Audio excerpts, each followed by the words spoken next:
अरे दाना मोदी आए चाचा हमनी के हो नौकरिया। अरे जबाले ना देवाए चाचा होई नहीं हो सदिया। अरे चढ़ते लगन होके हो लागे बीतारी ले गुदा गुदिया।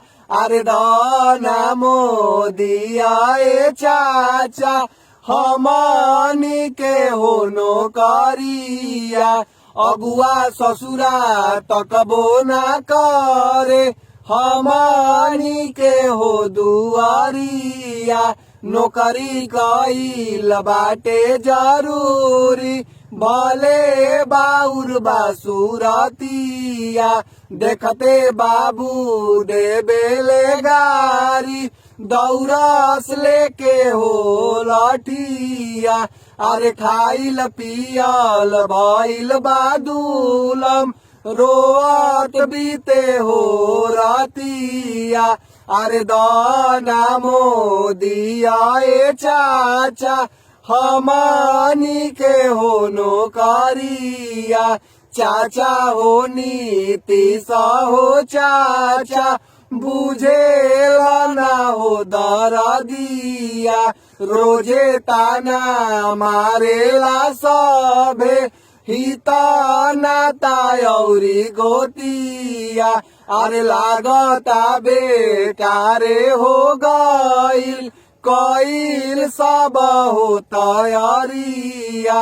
अरे दाना मोदी आए चाचा हमनी के हो नौकरिया। ससुरा तनी के दोनों का पढ़ावल बेकार हो गईल।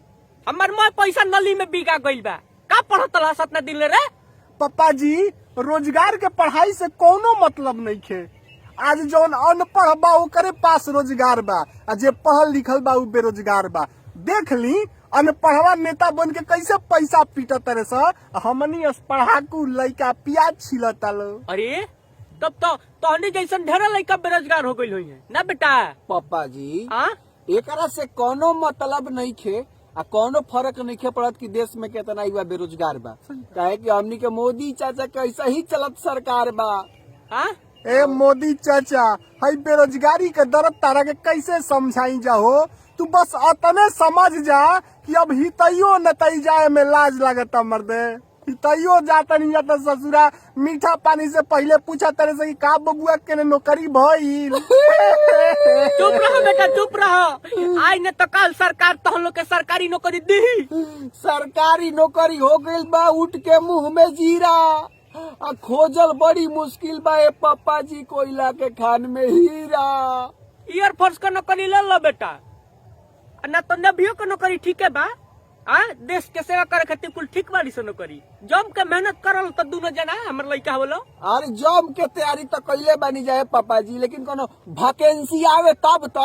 वैकेंसी निकले बहुत ना कुंभकर्ण के नींद में सुतल बने मोदी जैसा इनके के जगावे पड़ी और है बेरोजगार युवन के ताकत दिखावे के पड़ी। मोदी चाचा छन से टूट जाये सपना, अगला बार सरकार ना बनी है युवा बेरोजगार रह गई तो जीते खातिर दे देता रे हर बार आश्वासन रोजगार के। ए मोदी चाचा सब बुझ गई तार जुमला तारा सरकार के। अरे ससुरा हमार तो नाच खेलावे के सपना तनी के तूर देलसन।